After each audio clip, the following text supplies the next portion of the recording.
আজকে তোমাদেরকে এমন একটা রেসিপির কথা বলতে চলেছি, মাছ দিয়ে সর্ষে বাটার তরকারি। তোমরাই দেখো। প্রথমে টমেটোমটা দুচালা করে ছোট ছোট করে টমেটোমটা পিস করে নেবো।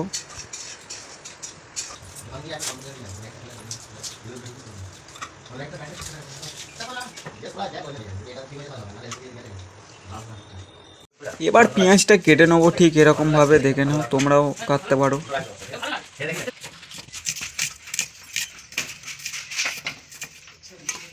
মাছগুলো এবার ধুয়ে নেবো। এটা হচ্ছে মাগুর মাছ, দেখছো বড় বড় পিস করেছি কিরকম।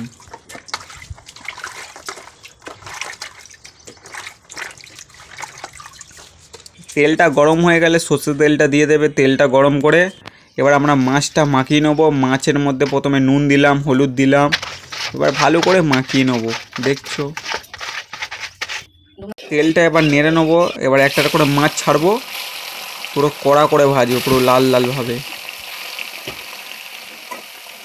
এই সেই আমাদের সর্ষে, এটা ছাড়া তো সর্ষে বাটা হবেই না।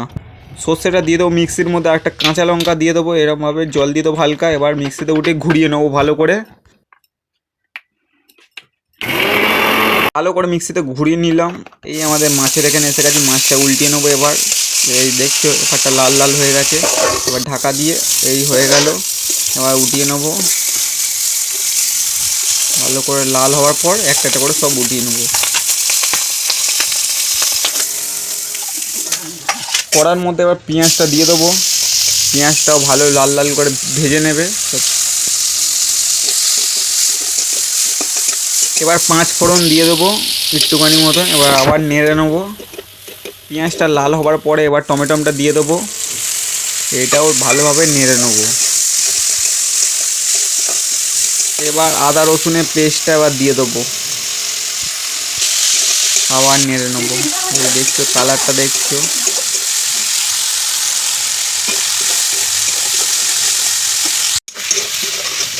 ঠিক এরকম লাল লাল করে ভাজবে, দেখে নাও। জল দিয়ে দিলাম 2 বাটি। এবার নেড়ে নেবো। জলটা শুকানোর জন্য অপেক্ষা করতে হবে। 2 চামচ নুন দিয়ে দিলাম। নুন দেওয়ার পরে এবার হলুদ দিয়ে দেবো 2 চামচ। এটার পরে 2 চামচ লঙ্কার গুঁড়ো দিয়ে দেবো। তারপর জিরের গুঁড়ো দিয়ে দেবো। আবার নেড়ে নাও ভালো করে। জলটা শুকানো পর্যন্ত নেড়ে যাও, ভালো করে শুকিয়ে নাও। এই সর্ষে বাটাতে দিয়ে দিলাম। এবার ভালো করে নেড়ে নেবো। দেখছো কালারটা। এই জলটা যাতে শুকিয়ে যায় অপেক্ষা করতে হবে, তার জন্য উনুনে রেখে দেবো কিছুক্ষণ।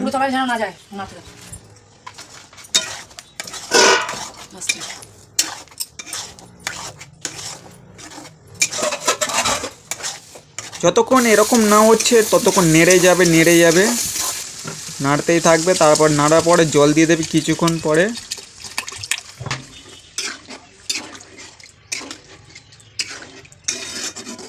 নাড়ার পরে এবার একটা একটা করে মাছ দিয়ে দেবে তরকারির মধ্যে। দেখছো ঠিক কালারটা লাল লাল মতন হয়েছে।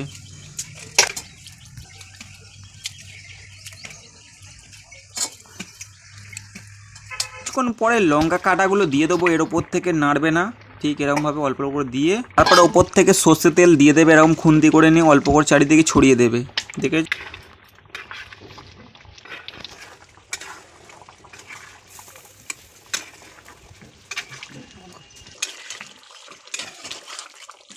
ঠিক এরকমভাবে নেড়ে নেবে খুন্তি দিয়ে হালকা করে। এবার তরকারিটা হওয়ার পর লাবিয়ে নেবো। এবার এই পাতে উঠে গেল। এবার খাওয়া স্টার্ট করব। কেমন হয়েছে তোমাদেরকে বলবো। দেখে তো এবার ভাতটা বেড়ে নেবো। ভাতটা বেড়ে এবার খাওয়া চালু করে দেবো। এই আমি খেতে বসলাম। মাছটা এবার পাতে ঢেলে নেবো। মাছের পিসটা দেখছো।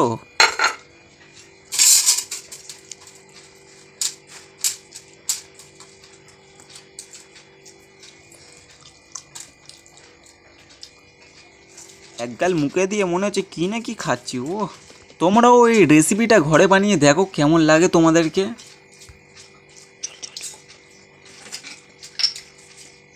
আমি জল খেয়ে ঘুমাতে যাই। Tata bye bye.